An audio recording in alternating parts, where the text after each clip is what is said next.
selamat siang semuanya. Oke, sebelumnya kita perkenalan dulu ya. Perkenalkan, nama kakak Nurul Iza Rahmani. Kalian bisa panggil kakak Kak Iza. Hari ini kakak akan mengajari tentang pelajaran biologi atau IPA. Oke, sebelumnya kita kenalan ya. Boleh bantu perkenalan, sebutkan nama dan mata pelajaran favoritnya. Oke, dimulai dari sebelah sini ya. Putra dan Putri.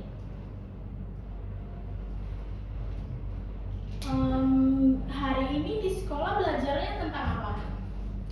Hari ini ada nggak pelajaran IPA di sekolah? Kalau di sekolah pelajaran IPA-nya udah sampai mana ya? Terus ada PR nggak tuh dari gurunya? Oke, nanti baru mulai ya, karena kan baru hari pertama juga ya, biasanya belum mulai belajar. Nah, hari ini kita akan belajar tentang sistem saraf. Nah, sebelum kita belajar nih, kita masuk ke materi. Kakak mau tanya dulu nih, di kelas kalian ada nggak siswa yang memakai kacamata atau guru lah gitu? Ada. Kira-kira orang itu pakai kacamata tuh sebabnya apa ya? Kebanyakan main HP, atau bisa juga baca buku tapi nggak ada lampunya nggak ngarah ke buku. Jadi matanya itu mengalami yang namanya gangguan pada saraf di matanya. Nah, kalau misalkan kalian ambil nih atau paksa lepas kacamatanya tadi tuh, apa yang bakal mereka rasain? Buram ya, nggak bisa ngeliat atau kabur gitu pandangannya. Menurut kalian gimana sih bisa terjadinya gangguan pada mata itu? Nah, jadi si kacamata tadi itu sebagai alat pembantu untuk melihat bagi orang yang mengalami gangguan pada mata. Jadi pada pelajaran hari ini kita akan memperdalami lagi mengenai sistem saraf, karena di mata itu terdapat yang namanya saraf. Oke, sebelumnya coba sekarang kalian bayangin nih, kalian lagi lari pas olahraga di sekolah. Nah, kalian lari terus kaki kalian, jempol kakinya itu kesandung sama batu atau keinjek batu. Gimana tuh rasanya? Sakit ya? Nah, kalau jempol kaki kalian itu merasakan sakit, respon apa yang keluar dari tubuh kalian? Oke, Putra teriak, Putri nangis. Nah, beda-beda ya responnya. Ada yang teriak, ada yang nangis. Menurut kalian gimana sih kita bisa mengeluarkan respon itu? Kan yang sakit itu jempol kaki. Kok bisa mata yang nangis? Kok bisa mulut yang teriak gitu? Benar, karena ada yang namanya penghantaran informasi atau impuls. Nah, kita lihat dulu ke sini. Ada alur penghantaran impuls. Di sini ada stimulus, ada respon sampai ke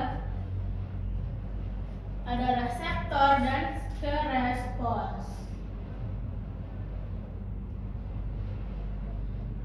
Nah, kalau kita balik lagi ke contoh yang jempol kaki tadi, si batu tadi itu menjadi stimulus.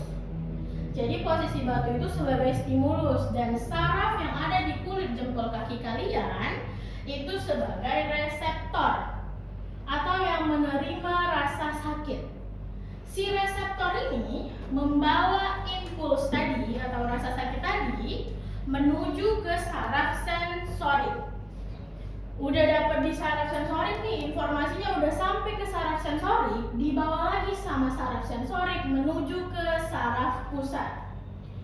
Saraf pusat memerintahkan saraf motorik untuk membawa informasi tadi menuju ke efektor.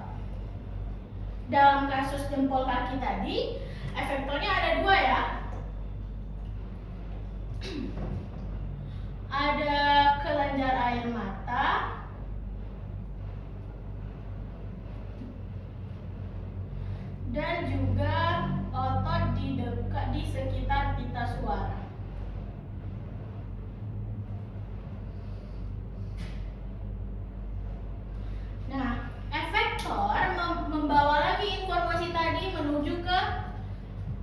respon. Jadi efektor tadi memberikan respon dengan nangis dan juga teriak.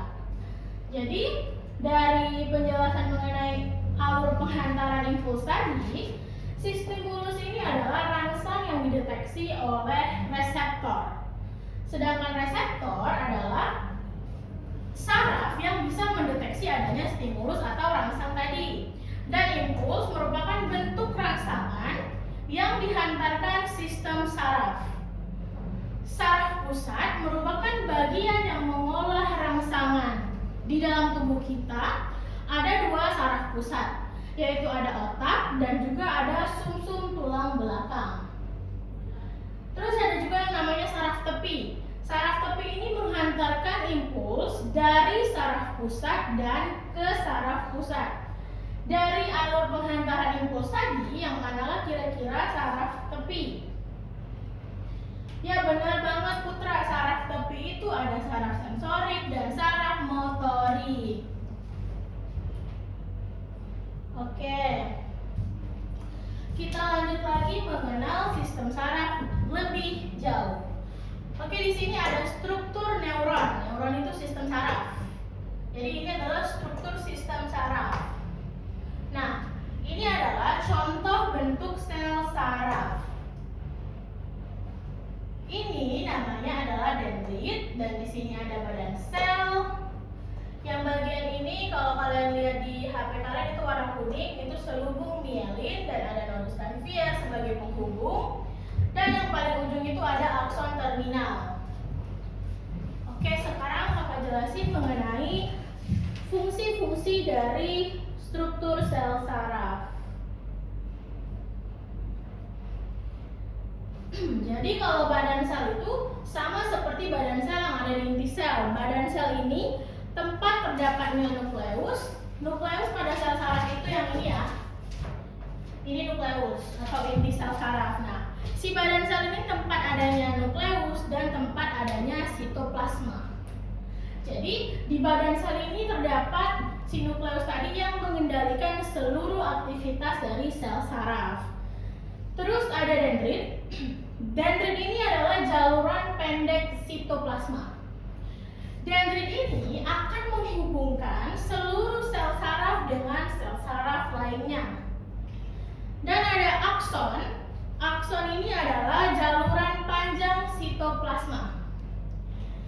Akson ini menghubungkan akson dari neuron pertama dengan dendrit dari neuron kedua. Jadi sel saraf itu berhubungan seperti si dendrit ini akan terhubung ke akson terminal yang paling ujung sini. Setiap cabang dendrit memiliki pasangan akson terminal lainnya. Jadi mereka akan sambung menyambung sampai ke saraf pusat. Dan ada juga yang namanya akson terminal. Akson terminal ini terletak di ujung akson dan fungsinya untuk menyalurkan informasi ke sel saraf lain atau bahkan ke sel saraf pusat. Terus ada selubung mielin, membran yang menyelubungi akson, dan dia juga bertugas untuk mempercepat jalannya informasi tadi. Dan yang terakhir ada nodus ranvier, yaitu penghubung dari si selubung mielin. Dan di sini fungsi si nodus ranvier ini untuk mempercepat jalannya informasi. Jadi ketika masuk di sel saraf, informasi itu atau impuls akan melompat-lompat di bagian nodus ranvier dan selubung mielin.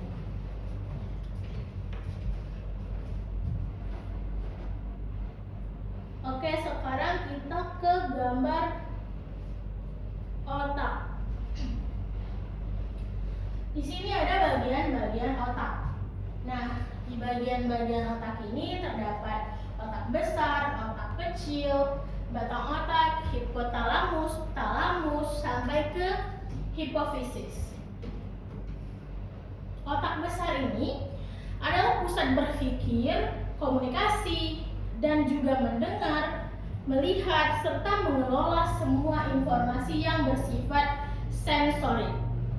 Otak kecil, pusat keseimbangan tubuh. Jadi si otak kecil ini yang mengendalikan aktivitas motorik kalian, seperti bagaimana kalian berjalan, melompat, ataupun berlari-lari. Ada juga kelenjar pineal. Kelenjar pineal ini yang mengatur ritme sirkadian. Jadi kelenjar pineal ini yang mengatur kapan waktu kalian tidur, kapan waktu kalian bangun. Jadi tugasnya untuk mengatur si sirkadian tadi, atau kapan waktu kita tidur, kapan waktu kita bangun. Dan ada juga hipotalamus, yaitu pusat pengaturan homeostasis tubuh atau suhu tubuh. Ada hipofisis yang terletak di dekat hipotalamus. Hipofisis ini adalah tugasnya menghasilkan hormon yang terdapat di seluruh tubuh kalian. Jadi dia pusat untuk penghasilan hormon. Dia yang mengatur kapan hormon ini akan tersedia dan kapan hormon ini tidak akan tersedia. Terus ada juga batang otak, pusat pengontrolan pernafasan, dan yang terakhir ada talamus. Jadi si talamus ini adalah pemancar informasi. Si talamus ini yang mengatur kemana informasi sensorik akan berjalan dan kemana motorik akan berjalan. Jadi misalkan kayak contoh yang sel saraf tadi tuh, yang batu dan jempol kaki. Si talamus tuh yang masih tahu otak besar kalau misalkan jempol kaki kanan itu kesakitan. Terus mengatur ke suara ataupun kelenjar air mata. Oke, sekarang kakak mau tanya nih, kakak kan udah jelasin nih, apa sih pengertian atau tugas utama dari si dendrit? Ayo angkat tangan. Oke Putri. Oke, benar ya, dendrit itu sebagai penghubung akson satu dengan akson lainnya. Kalau saraf tepi itu kan terbagi menjadi dua lagi nih. Ada yang bisa sebutin apa aja saraf tepi pada tubuh manusia? Oke, Putri lagi. Ada saraf sensorik dan saraf motorik. Oke, sekarang kalian boleh kerjain bank aktivitas yang ada di HP-nya masing-masing. Kakak kasih waktu 5 menit.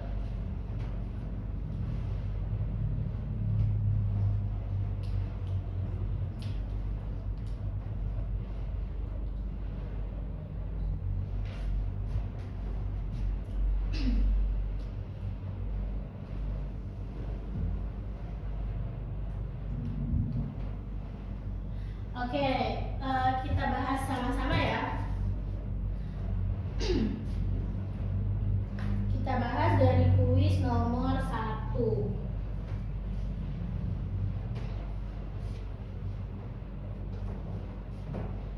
Kuis nomor 1 itu ada gambar akson atau gambar sel saraf. Dari kuis itu, pasangan yang tepat antara bagian sel saraf dan gambar pada fungsinya. Jawabannya apa? Ya benar Putra, jawabannya adalah C. Gambar yang menunjukkan huruf R itu fungsinya untuk mempercepat penghantaran impuls. Karena yang ditunjukkan pada gambar itu adalah nodus Ranvier. Oke, nomor 2. Kerusakan pada saraf motorik tapi sensoriknya bagus, sensoriknya normal. Apa tuh kalau sensoriknya normal tapi motoriknya bagus? Jawabannya apa? Ya benar, jawabannya adalah B. Karena kalau motoriknya yang rusak berarti dia tidak bisa merespon. Kalau sensoriknya yang rusak berarti dia tidak bisa merasakan.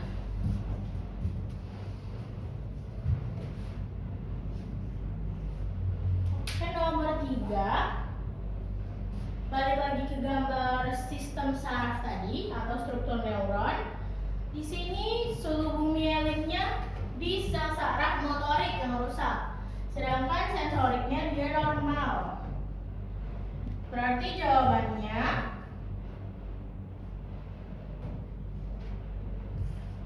kalau mielinnya yang rusak nih, kan mielin tadi fungsinya untuk mempercepat jalannya impuls. Berarti kalau mielinnya rusak, otomatis penghantaran impuls akan terhambat. Nomor 4, Budi menabrak tepi kaki meja. Peran saraf sensorik dan saraf motorik untuk membedakannya. Jawabannya ada di D.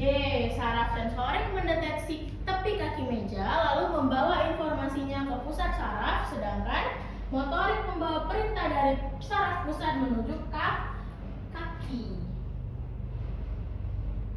Oke.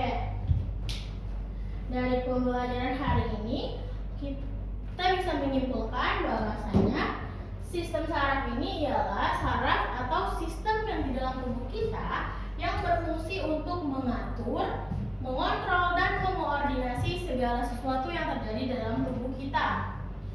Di dalam sistem saraf ini ada alur pengantaran impuls, yaitu alur penghantaran informasi dari awal kita menerima rangsangan sampai menuju ke respon. Di dalam sel saraf terdapat struktur yaitu dendrit, badan sel saraf, selubung mielin, nodus ranvier, dan juga akson terminal. Oke, mungkin itu aja buat hari ini. Sampai jumpa lagi di pertemuan selanjutnya. Assalamualaikum warahmatullahi wabarakatuh.